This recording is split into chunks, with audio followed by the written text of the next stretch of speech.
from my studios here in Old Hilliard. And man, we just put this together in like the last, I don't know, hour, 2 hours. But at the end of the day, man, my guest, he is from the 216. And if anybody knows me, knows my heart, knows my passion, knows my tattoo, it is from the 216, and it's from Bedford specifically. And so when I just saw in my guy's profile that he's from Bedford, so all right, let's just start here. To my guest, where do you go when you want to get live? Be high, baby. Be high, man. Why you introduce? Be high. So what? I'm sorry. All right. We got a time constraint, man. Who's my guest? Please introduce yourself, my friend. Yeah, well, my name is TC Stallings, and those that are familiar with me, know I'm from Cleveland, Ohio. Grew up in Bedford. They'll probably be calling me Tony. They're like, that's Tony Stallings, and but that's what the T stands for. The C is my middle name, but yeah, grew up in Bedford, and I graduated from Bedford High School in '96. My goal was always to play pro ball. I got a chance to do that, but in 2008, the Lord shifted my passions to acting. I answered that call and been obedient ever since, and went out to Hollywood with the goal of just making sure that when I went out there, I did it the Lord's way, never compromising myself and getting dirty or anything like that. And in 2015, woke up one day, was in the #1 movie in America, and that's the rest is history. But it all started, like you said, in the 216. Growing up in Cleveland, Ohio, and had a mom who was doing the best she could, but we didn't have a lot, and struggled and everything. And for us, Bedford was a come up, from inner city Cleveland where I lived. And so I spent my final years there. And like I said, man, Bedford, the city of Bedford and Bedford High School pretty much changed my life. I'm sure we can get into that, but I just want to throw that out there. They really did. Same. Like there's a country song that talks about the house that built me, and Woodrow Avenue built me. And I react to things. I do everything. I make decisions based on 83 Woodrow Avenue in Bedford, Ohio, man. That's just what built me. But I want to get this out right away. So how this all happened today is I have seen you. I've seen you in Courageous. I've seen you in the movie War Room. I've seen you in a movie that was amazing with, so go back in the history, you'll find a movie called My Brother's Keeper. Mm-hmm. Where I interviewed their director. Amazing film, and honestly, one of my favorite songs ever is the one that was used in that film called "I Want to See Jesus." It was so good, man. That song. Oof. Okay. Thank you, man. But today I interviewed the director of a brand new movie called No Vacancy, which comes out May 9th, and that led me to your profile where I realized you grew up in the 216. So Let's talk about No Vacancy first and foremost, because that's pressing today. So No Vacancy. Can you talk about the film? Yeah, man, it's really cool because it's one of those stories that there's 3 or 4 different storylines that come together. Right. And usually in these films, they're fiction. They're just really cleverly written, and they're great to watch, but it's just pure entertainment, like fiction. It's not true, and then you make their stories intersect. Whereas this is a true story, 100% true story about a church down in Leesburg, Florida, who decided that they wanted to take care of the homeless and hungry and drug-afflicted folks in their neighborhood. But the city didn't want them to do it because the church's method was going to be to buy up this large motel and turn it into a homeless shelter. And the way they were looking at it, they was like, look, you feed one stray cat, you're going to get 30 of them. And so they worried about property value and all this other stuff. So the pastor of that church, the backdrop for this film centers around his efforts to get this motel. Meanwhile, you got my character. I play a character by the name of Cecil Johnson, who is basically one of those people, strung out, homeless, depressed, drug addicted, just want to live it, just want to end it all. He don't even want to live no more. And, I encounter this church, and my life pretty much gets turned around. And it's just the way that it happens that it's just crazy how this church intersects with this homeless guy. But then you got this third storyline as a reporter who got demoted from Orlando Sentinel, the big paper, to come do this little tiny story about this church who's trying to get this motel. And her story ends up bringing so much light to it that like a lot of people in the state starts to work with the church, which in turn helps my character. And then that's how you get the backdrop for the whole thing. So my whole thing in this is I'm playing a real person. And he became the first Black pastor at this church down in Florida. But the transformation that I had to make was just insane. Like, you will not recognize me when you see this, which is the challenge that I wanted, to play a real person, tell a real story, and put drug addiction on the screen and homelessness, and just to display all of that in a real authentic way. But that's the backdrop for No Vacancy, and it's going to inspire some folks, man. You will not look at homeless people and drug addicted people, and you won't look at them the same way. You'll actually start to think like, man, maybe I can do something, and maybe I should do something. And the film shows you what can happen if you should make that decision to look after what the Bible terms as the least of these, man, and not just walking by them or throwing burgers at them. You know, so that is a great, true story. And I can't wait for everybody to check that thing out. And I'm gonna tell you. So I saw you in My Brother's Keeper. Is that's right? Right? It's called My Brother's Keeper, right? Yep. Man, and you are like I was like, is that Dwight Howard? Because I think everybody knows Dwight Howard's pretty well put together, and I gotta say, man, you're pretty well put together. Like, oh, man, you know, and I think they hit it in this film because you were a homeless, strung out guy. So I think again, just. Haven't seen the films before. And again, I didn't even know you were from Bedford, man. I like, it was just my respect of you as an actor. Yeah. I noticed that they probably covered that up because you're a pretty put together guy, and most homeless people are not as put together as you are. Yeah, we had to. So the whole thing was, I didn't want to lose a ton of weight because I'm on a TV show called Vindication, and I play a detective. And we were filming like right after that too. So that would have been really hard to kind of get really, really thin. And then, so what we did was I made sure not to bulk up anymore or anything like that. But because I knew 90 days out that I was going to have to get into this, actually 120 days out. So what we decided to do was like all throughout there, man, my clothes were like 3X, just really, really big clothes. Yeah. And we always kind of just chose like outfits that would make me look a lot thinner than what I really am. And then they did a great job with the makeup, man. And I didn't like cut my hair or shave my face for like the whole 90 days to get everything. So all that hair and those big clothes just make me look real small. And then honestly, it was a certain way that I had to walk and carry myself, which people think that's easy. You have to do some research, man, or you will either overplay it or underdo it. And I'm just like, how do they move when they're going through withdrawal and their body is not healthy? And because I'm the exact opposite of me. So I had to do some research. And so the way you see me walking and moving and twitching and kind of, all of that stuff was just researched to be as authentic as possible. So that all went into the illusion of me being strung out, homeless, haven't eaten, because I'm used to being well-fed, in shape, right mind. And so that's what goes into the portrayal. But I welcome the challenge. That's what you want as an actor, is a film and a role that challenging. And you nailed it because, at one point I remember you got up out of a chair and I was like, I wonder if his back's hurting. Because, to your point, the physical, like you got up out of a chair and left a meeting. And I was like, he walks like his back's hurting because I'm a guy that has back pain. So when and I don't know if that was intentional. I assume it was based on what you just said, like, all of it, man. Yeah. All right. So No Vacancy, and I'm not promoting my own podcast, but please look at the earliest episode with the director. We go more into depth, but let's talk about how do you go from Bedford, Ohio and Louisville to Hollywood? Like, what was that journey, man? Because I know we got short time. So here's the thing: you got to come back. You got to come back for like an hour episode because we got a lot to unpack. But let's do the Cliff Notes version. How do you go from Bedford to Louisville to Hollywood? No rush. You picked a great time for this. I know it was impromptu, man, but I'm in this booth right here doing all these interviews, and so I didn't have to go nowhere, man. So I'm with you. And like I said, man, Bedford has a special place in my heart, man. So I'm really cool to be able to talk about this stuff. But yeah. The dream started, man. The journey started. I'm 12 years old. And I'm walking past, at the time, what you would call Cleveland Municipal Stadium. Not First Interview, Cleveland Municipal Stadium. That's right. I'm 12 years old, and I hear a game going on.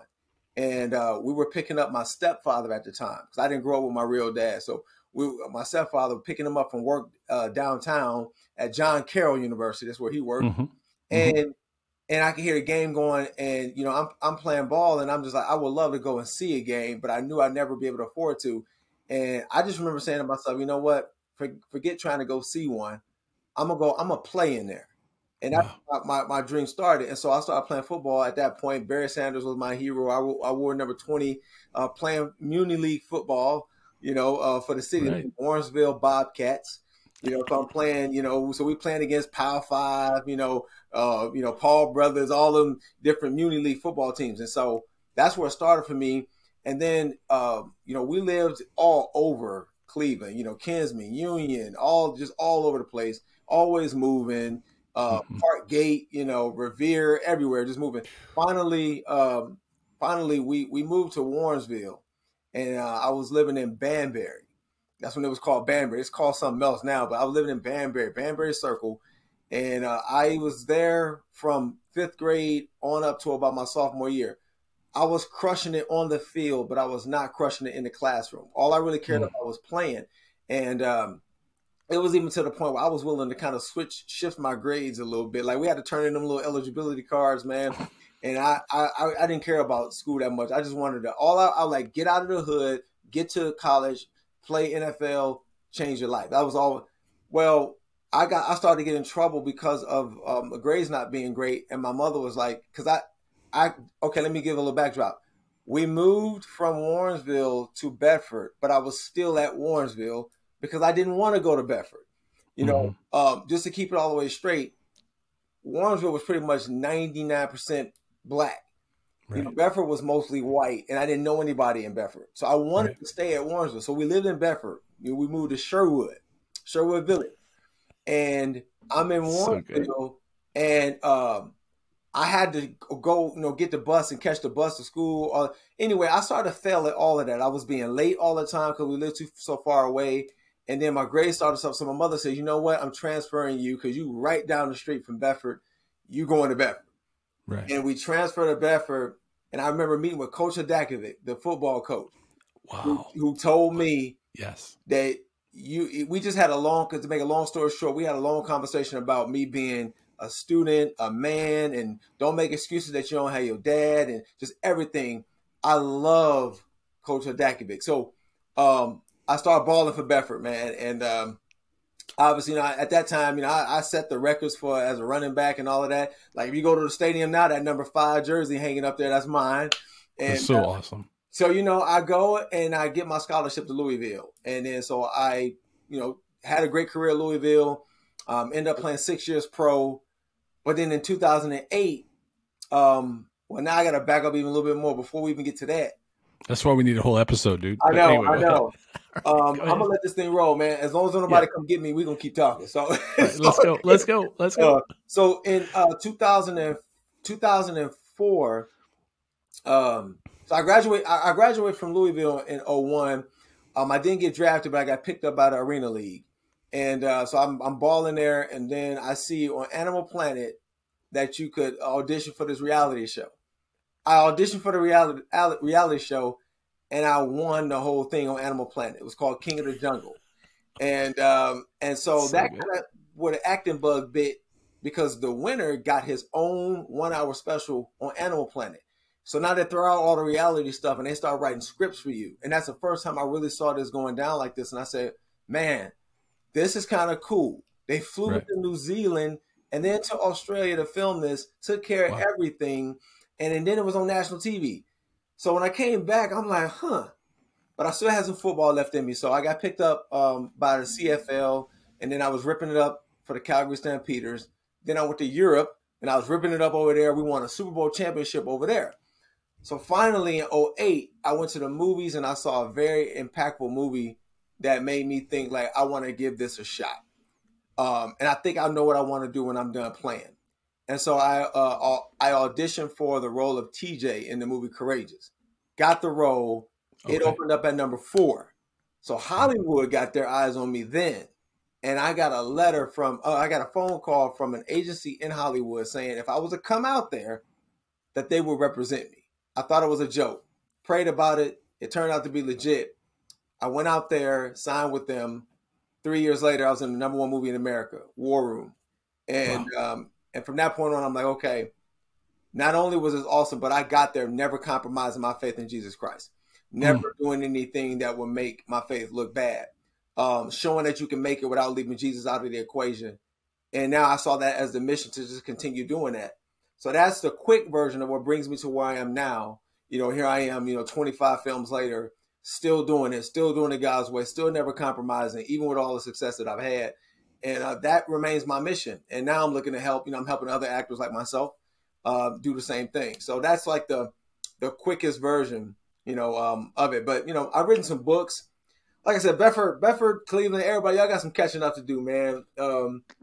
With the things that I've done, but yeah, man, I even show you right now. There's my book right there. Yes. It's called Eyes Fixed. The TC. All right, so let's get some links, man. Let's get some links because you're right. In any moment, somebody come knock on the door and you got to go. And man, I can't thank you enough. So I got to ask you 3 things. So number 1, will you come back? What's that? Will you come back to Bedford? No, for me, for a longer episode. Oh, absolutely. We got a lot to cover. We got a lot to cover, my friend. All right. So number 1, that's number 1. All right. 2, what's the links? Your website. You got a lot going on. There's books. There's movies. There's other things. If you go to my website, you can see everything that's going on with me. www.tcstallings.life. LIFE. And that's you go there, you'll be able to see everything that I'm into. Anybody, like I said, from the 216, from Bedford, if you ever want to just take some time and catch up with what I'm doing, that's a great place to start. Or, and I say this humbly, you Google TC Stallings and you'll be able to catch up with a lot that the Lord has blessed me to be able to do. And like I said, man, I was not a serious student. I didn't know how I was going to make it out of the hood. Going to Bedford, taking me away from everything that I knew, taking me away from the friends that I knew and having to start all over. I run into some people who really, really, truly cared about me. A school that I love that taught me how to be a student first and changed my life because I started balling. I never wanted to let Coach Dakovic down. He became like my father figure. And I met so many cool friends, new folks. And so just everything got elevated when I went there. And, what's funny, isn't it? The very first points ever scored at Bedford State, that stadium that they're in right now. The new one, right? Was by me. Come on. Absolutely. Was it we beat pass or rush? It's funny. I played both sides of the ball. I was a starting running back and the starting outside linebacker. We beat Akron St. Vincent, St. Mary, LeBron School. Yeah. Come on, Bron. We beat their football team 4-0. Nice. We won 4. We won with 2 safeties. Come on. I got the first safety. Come on. That's the first points ever scored at Bedford Stadium? 4-0. Akron St. Vincent, St. Mary. That was the very first game ever. Here's the article. I still got the article. The article said, Cats safely, and they put it in quotation marks, Cats safely open Bearcat Stadium. And was it in the Bedford Times Register or the Sun newspaper? Yeah, you can look it up. It's crazy. I got the first sack, and the only reason they didn't give me credit for 2 sacks to both of them because I got to him first and I was taking him down. My man Jason Caswell came and finished it off, so they gave me a half sack. But I almost would have scored both sacks by myself. But yeah, first points ever scored at that stadium was by me, but most of my damage was done as a running back, man. That's where I set the records and all of that stuff. And there's a lot of cool facts, man. Me and Halle Berry are the only actors to come out of there that can say that their movies were #1 in America. So for her, she would be the female. For me, I would be the male. There's nobody else. So how about that? And I'll tell you, I tell everybody that I dated Halle Berry just because I went to bed, but it's not true. That ain't I missed Halle by a year. I did. She was my sister's age, so I missed her by a year. I went to school with her cousin. But anyway, man, we're proud of you guys. And I know if somebody comes to interrupt you, I just want you to know this. We're proud of you, man. Anybody that comes out of the 216, you were mentioning it. I got people listen to this. I got 13 my ACT. I was not supposed to be anything, but I think there's a toughness and there's a want to and a fight that Bedford gave us that the classroom could never teach us. And you're doing that now. We're proud of you. I'm real proud of you. I want to continue to promote everything that you're doing, especially more so now from Bedford. But also, I was promoting it before I even knew you. I didn't know till today you were from Bedford, man. Here's the funny thing about it. When the pandemic hit in 2020, I experienced so much loss that year. It's so crazy. I'm out in LA, and it's funny. I had got invited to screen the movie Just Mercy, which is a really, really good movie if you haven't seen it. But it was a private invite that we got from Kobe Bryant. Wow.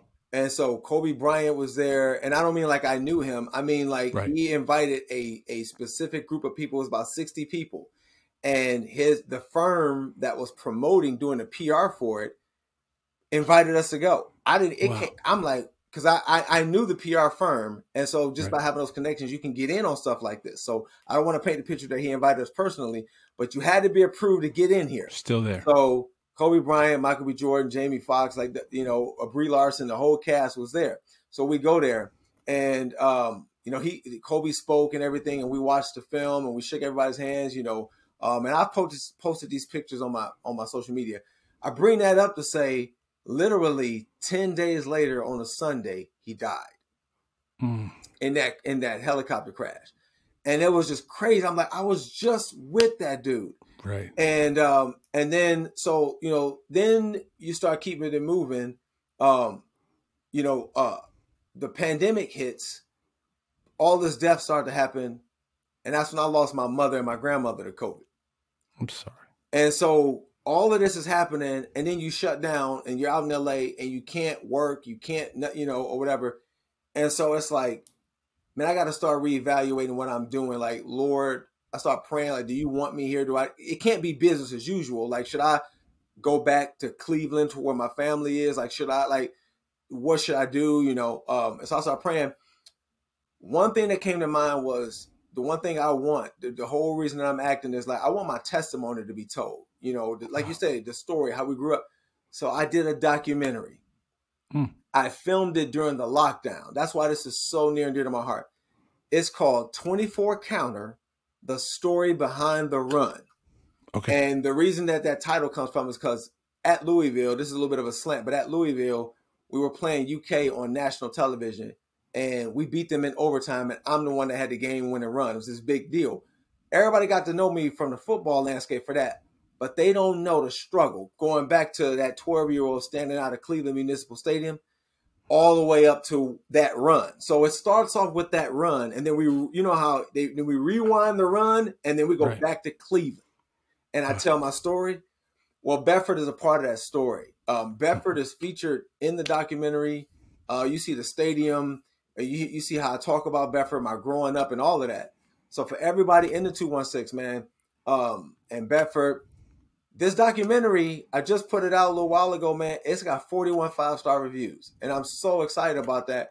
But if you really want to check it out and see what's going on with me and how I honored Bedford and Cleveland, the very first chapter of the documentary is entitled Cleveland, and I talk about Cleveland and Bedford. So that's on Amazon right now, and it's doing really, really well. So I would encourage y'all to check that out. 24 Counter, The Story Behind the Run. But yeah, man, that's me, paying my homage, man, to my hometown, my home city, and definitely my high school, man. So, but yeah, you will love that if you go check that out. Can't wait. All right. So, and I want to reciprocate that back to you, however we can, through this podcast, through everything that we do with Unscripted. Man, we're in. I'm bought in.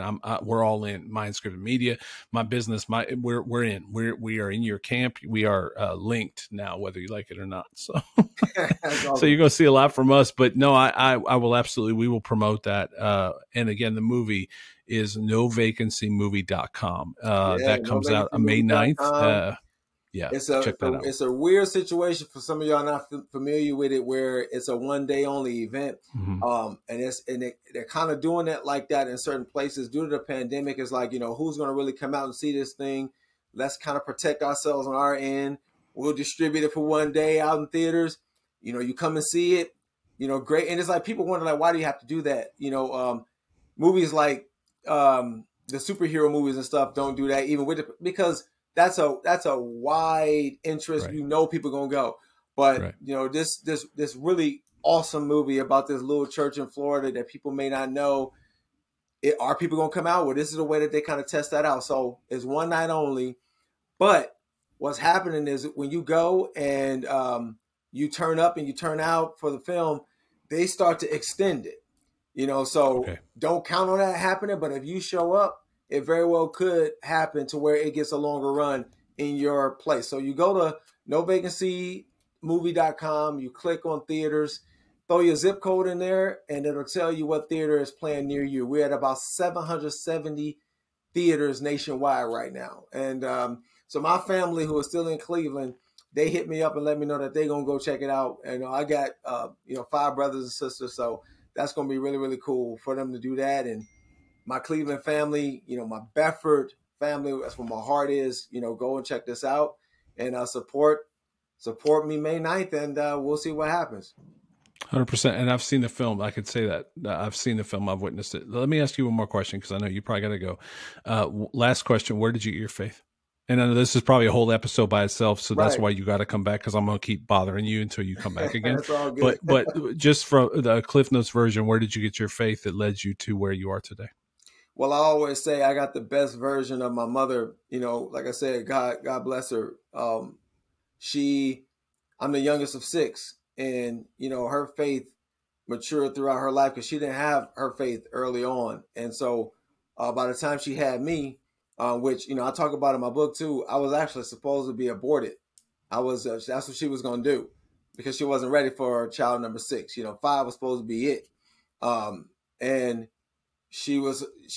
her faith is what kept her from doing it. It was something she wrestled with, but she had got at the strongest point at that point. She sung in the choir, was going to church all the time. And so I was kind of born into that type of person, because I didn't have a Christian household. I just had a Christian mom, my brothers and sisters kind of did what they wanted to do. A lot of that's different now, but back then, they did what they wanted to do. So I had to figure that out for myself, and my mother set the stage for that by taking me to church. So I went to church right there on 8804 Buckeye Road, man. Blessed Hope Missionary Baptist Church. My pastor was Johnny Twyman. That's kind of where I spent the most of my church years. I went to some other churches, but that's where I spent the most of my church years. I walked that faith out, as I grew up, but all I had was a belief, really. I didn't understand what it truly meant to let the Lord let Jesus become the Lord of your life. It's one thing to believe in him, but that don't mean you're going to follow him and do what he says. The Bible says even the demons believe, but true followers actually allow God to be sovereign, Jesus to be Lord of their life, and the Holy Spirit to lead their life, and the Bible to be the ultimate authority in their life. I didn't learn that until I was like a sophomore in college. So it was just like a steady climb. But throughout my childhood, it was just the respect of believing in God that carried me, and my mother constantly taking me to church. But I matured in my faith at a Bible study my sophomore year. I really started to learn what it truly meant to trade in your will for God's will and do all those things I just talked about, where, Jesus is truly Lord, and you're obeying and you're praying and you're reading scripture, not just some little habit, but it's the real deal. And then so from my sophomore year on out, man, I started to learn I would say at that point I became a true Christ follower. And so that's like my path. That's a quick version of my path. Awesome. All right, let me give you one more word. Sunday's Mother's Day. I don't know when people are going to hear this, but Sunday's Mother's Day. My mom passed. You have mentioned yours has as well. What does Mother's Day mean to you? Mother's Day for me is I'm reminded of the peace that God gave me the moment she passed away. I was ready to be completely torn up when this happened. But the fact that of my family, I was the strongest believer in Jesus. I knew that there would be 5 other people watching me, as far as my siblings, to see how I handled it. And I didn't have to fake my peace. I knew my mother was going to be with the Lord. So I was able to experience this peace that the Bible talks about, this peace that surpasses all understanding. Right. We can talk about that all you want, but until you actually experience it, it's really hard to really boast about this peace. So right off the bat, I never fell apart. I didn't even cry. And that would have been totally fine and understandable.